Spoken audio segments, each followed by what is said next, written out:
ప్రైజ్‌లా దేవుని నామానికి స్తోత్రం. షాలోమ్.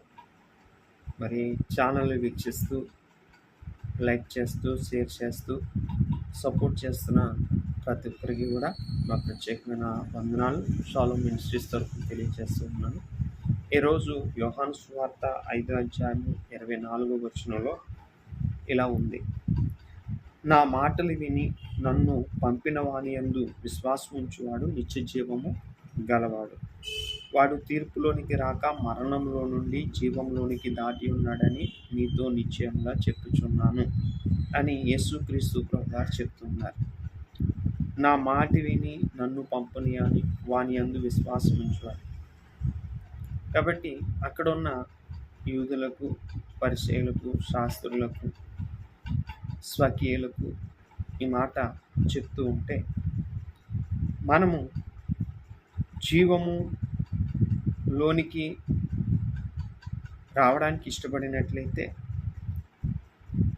ఆయన మాట విని ఆయన యందు విశ్వాసం ఉంచగలుగుతాం. తీర్పులోనికి రాక అప్పుడు మరణంలో నుండి జీవములోనికి దాటడానికి దేవుడు సహాయం చేస్తున్నట్లుగా ఈ లేఖనంలో చూస్తున్నాం. అయితే ఈరోజు ఒక విషయం మనం అర్థం చేసుకుందాం. నీవు ఎక్కడి నుండి ఎక్కడికి వెళ్తున్నావు? మరణము నుండి జీవంలోనికి వస్తూ ఉన్నవా? జీవములో నుండి మరణంలోనికి వెళ్ళడానికి ఇష్టపడుతున్నావా అనే విషయాన్ని మనం ఈరోజు గమనించాలి. మనం ఒక విషయం అర్థం చేసుకున్నట్లయితే ఆదికాండము 12వ అధ్యాయములో మనం చూసినట్లయితే 1 నుంచి 5 వచనాలు భక్తుడైన అబ్రహాం గురించి అక్కడ రాసి ఉన్నాయి. అబ్రహాం ఎక్కడికి వెళ్తున్నాడంట? దీవింపబడిన దేశంలోనికి, అంటే దేవుని మాట విని దేవుని యందు విశ్వాసం ఉంచి ఆయన దేశము నుండి దీవింపబడిన దేశంలోకి వెళ్తున్నట్లుగా మనం చూస్తున్నాం.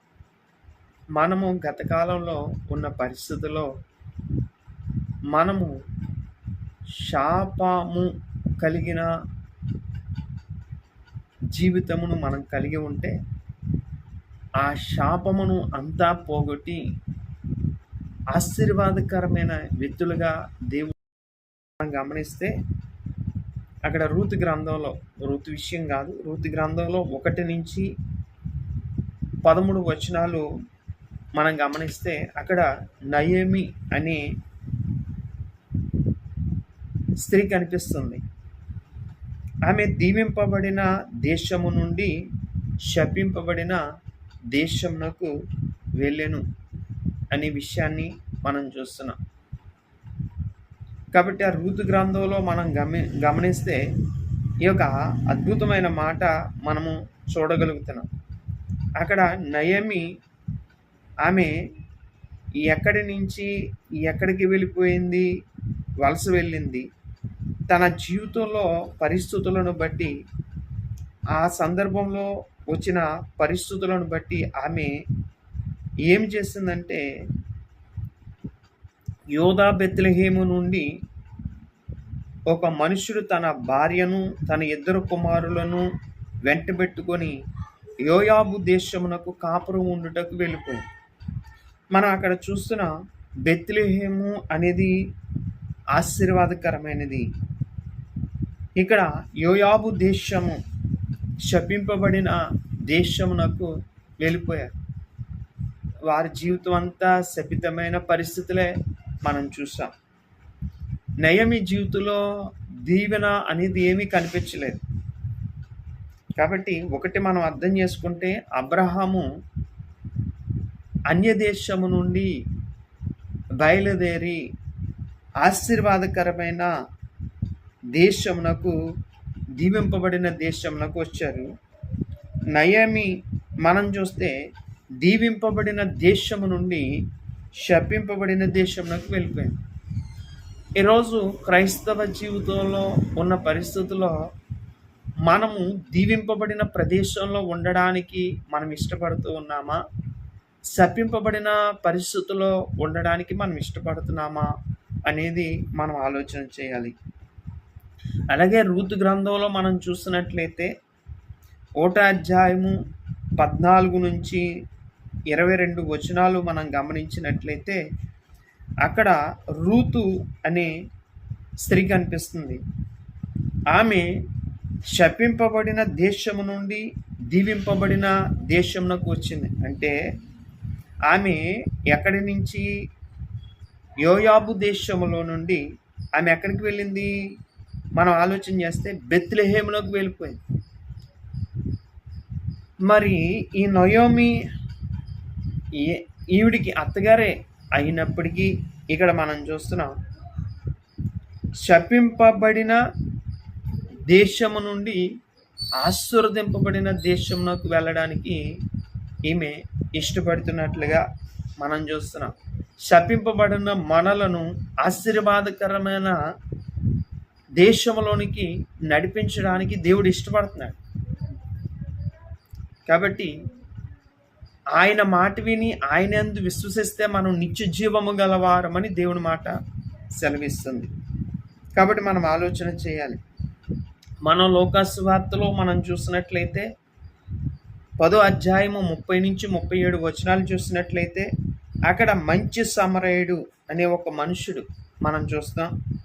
దీవించబడిన దేశము నుండి ఆయన శపింపబడిన దేశమునకు వెళ్తున్నట్లుగా మనం చూస్తూ ఉన్నాం.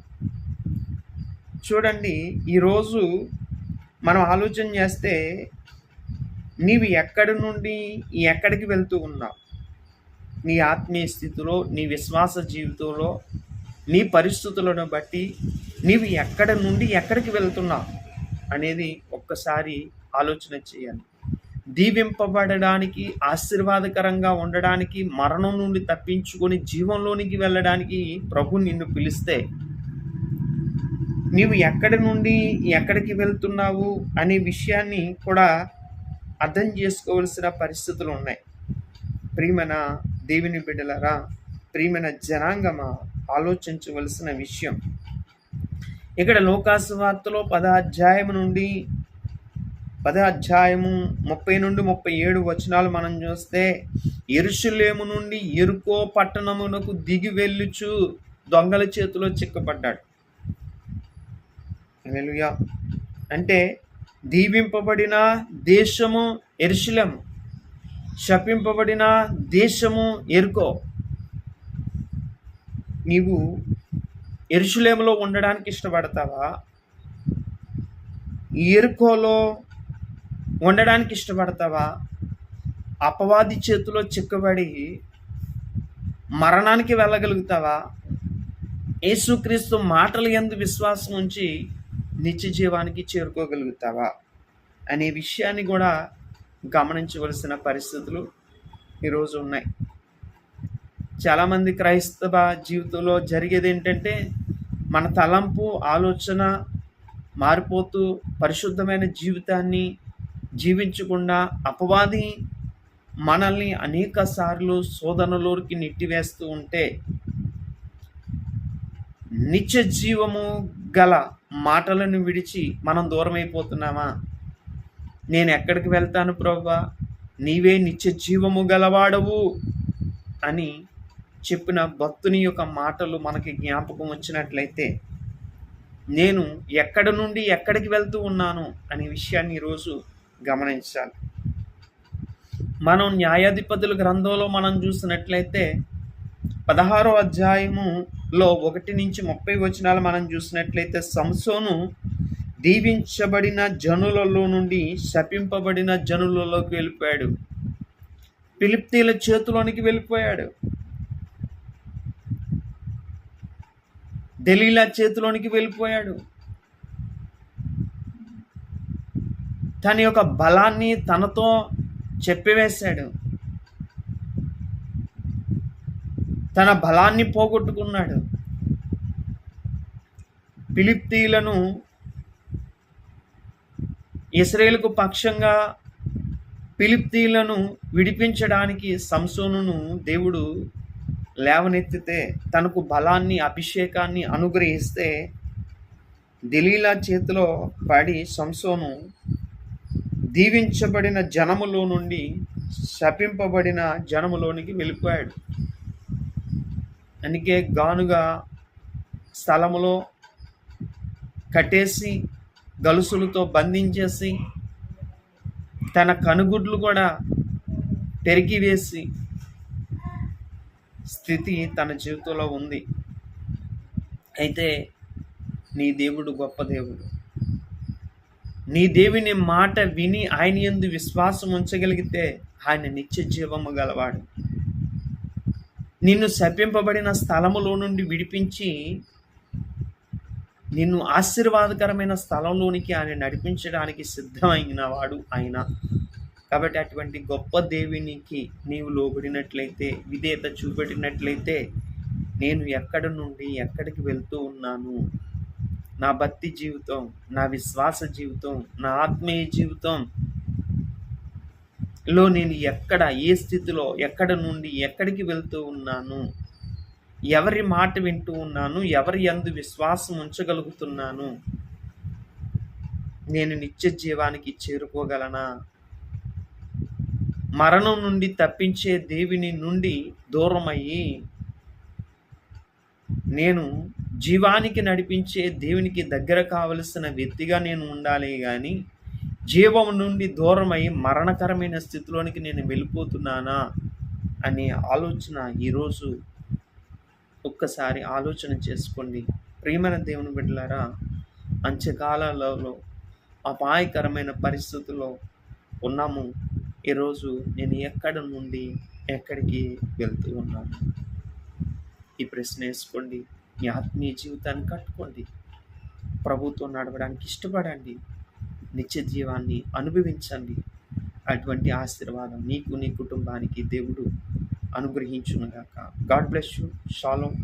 Praise Lord. మహాపరిశుద్ధ ప్రేమ కలిగిన తండ్రి, ఎక్కడి నుండి ఎక్కడికి వెళ్తున్నాము అనే ప్రశ్న మేమందరం వేసుకోవాలి. ప్రభా, నీ మాట విని నీ యందు విశ్వసించువాడు నిత్య జీవము గలవాడు. మేము శాపకరమైన పరిస్థితుల నుండి ఆశీర్వాదకరమైన పరిస్థితుల్లోకి నడిపించే దేవునితో నడవడానికి నేను ఎక్కడి నుండి ఎక్కడికి వెళ్తున్నాను అనే ప్రశ్న వేసుకుని ప్రతి ఒక్క బిడ్డ ఆత్మీయ స్థితిలో ఎదుగుటకు సహాయించాడు. యేసు నామములో అడిగి వేడుకొని పొందుకున్నాం తండ్రి. ఆమేన్. షాలోమ్. Praise Lord. God bless you. దేవుడు మిమ్మల్ని దీవించునుగాక.